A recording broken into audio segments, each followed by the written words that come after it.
చల్లటి వాతావరణానికి వేడి వేడి రైస్ తింటుంటే చాలా బాగుంటుంది.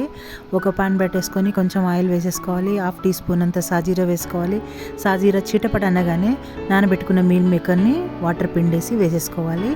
అలా వేగుతుంటే కొంచెము సాల్ట్ వేసుకోవాలి. మీల్ మేకర్కి సరిపడా వేసుకోవాలి.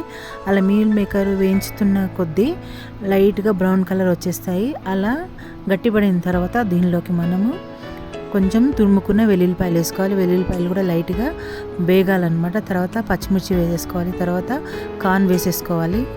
ఇంతకుముందు ఓన్లీ మీల్ మేకర్ వేసే చేశాను. ఇప్పుడు కార్న్ వేస్ట్ చేస్తున్నాను. ఈ రెండు కాంబినేషన్ అయితే చాలా బాగుంటుంది. తర్వాత కరివేపాకు వేసుకోవాలి. కరివేపాకు చిటపట అన్న తర్వాత దీంట్లోకి రైస్ వేసేసుకోవాలి.